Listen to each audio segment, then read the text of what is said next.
Hey guys, Crystal here from Elite Hair Care USA. So today we're working on my client who has some severe breakage in different parts of her head, and she decided that she wanted to do a haircut and a relaxer.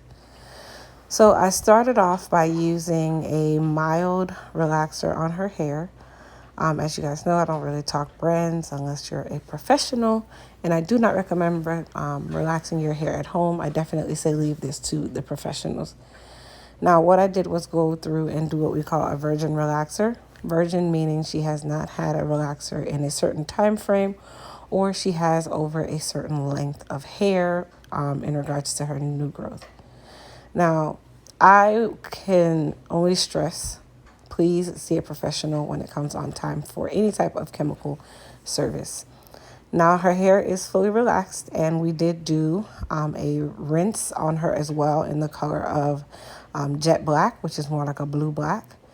And then now I'm going through and I am creating her cut, or if you can basically say a haircut for her.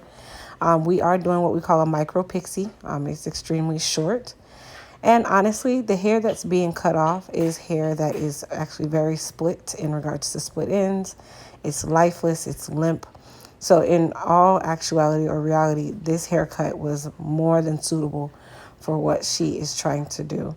Now, she does have an area in the front that is thinning or has thinned, and we are going to mask it to the best of our ability, but I did not want to cut her hair as short as that area just for the purposes of trying to cover that area.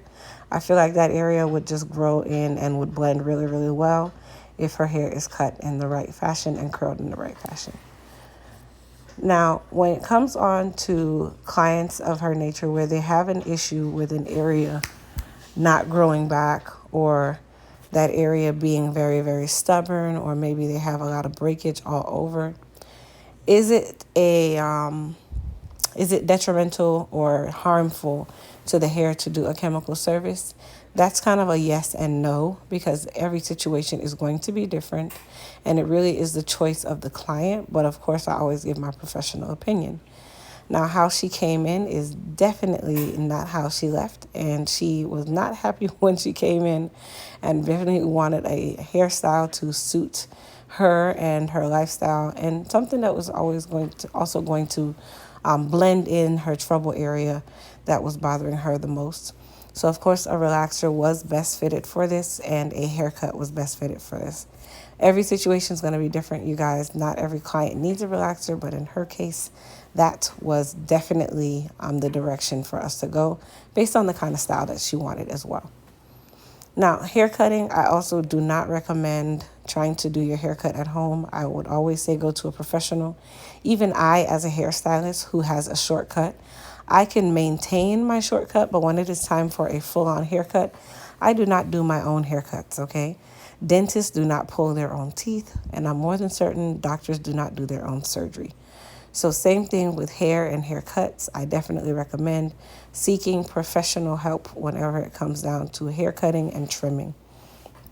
Now, we did finish up the cut and use our Elite Silk Wrap Foam to mold her hair down. Our Elite Silk Wrap Foam is bomb, and it does not leave the hair hard or flaky. It lays the hair really, really nicely, and it's suitable for relaxed or natural hair. In her case, of course, the foundation is always important when it comes onto any type of short style.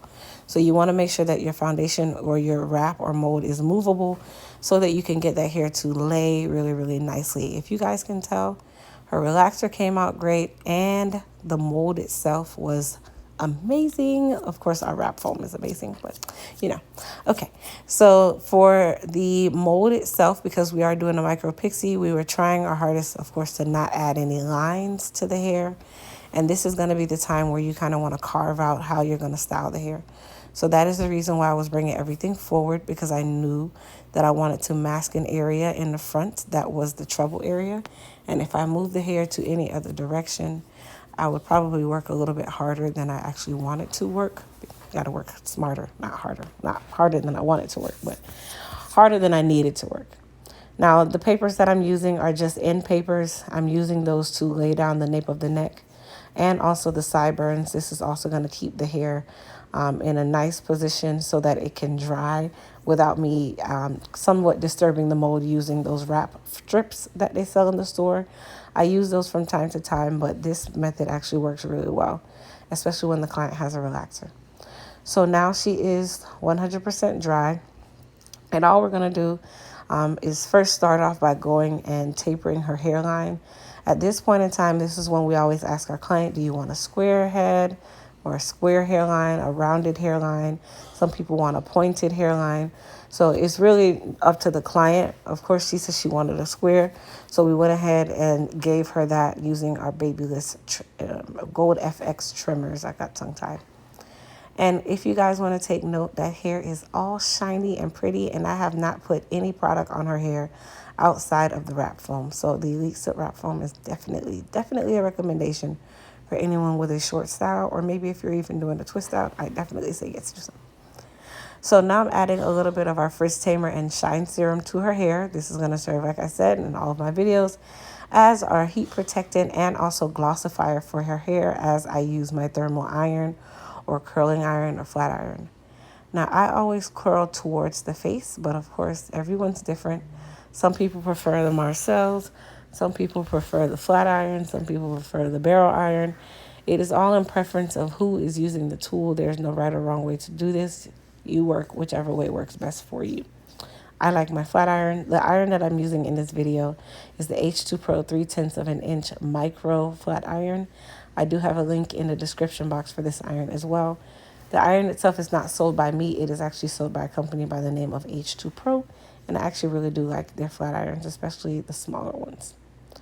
So what I'm doing is just going through and bumping her and prepping her for the style. I did make a lot more curl in her situation because I wanted to put emphasis to every area that was not considered her trouble area. And the easiest way to do that is to bring the eye to other areas of the head. It's all a part of the illusion.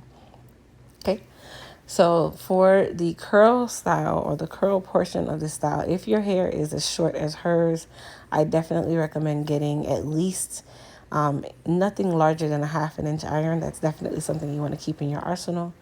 And if you notice, I did not spray any additional products on her hair. Why? Because she has fine textured hair, and I wanted to be able to create that natural volume without the hair being weighed down. Number 2, she just got a fresh relaxer, and a lot of product is not needed. And number 3, I'm using a thermal styling tool. So if I add too many oils or too many products, that kind of thing, it can run the risk of making the hair appear to be very oily and sometimes make the hair singe. So you want to just be mindful what products you're putting on your hair and the reasons why. My rule of thumb is heat protectant and nothing more than maybe a, what do they call it? Aerosol hairspray or even a spritz if needed. But outside of that, I don't put a lot of carrier oils and moisturizing oils. I'm not. That's for after. Anyhow, now when we're curling the crown, I am going towards the face. But if you notice my curls, I slide curl. So I curl and then slide the iron because I want it to have a movement to it. I don't want it to be a solid. It's like, have you ever seen those Marcel curls where they're just nice and tight and they don't move like 1991? That's cool. But now I like soft, movable, pliable, go with the flow type hair. No parts, no lines, just goes in the direction of the face shape. And that's just how it works. But to each his own. Like I said, if you don't like to do it that way, you can definitely curl your hair any way that you like. Now, what I'm doing towards the front of the hair is I always curl towards the crown, especially with a short style, unless that style has a different direction. Typically going towards the crown is the best way. So I'm going to let you guys go ahead and continue watching so you can see the finished style.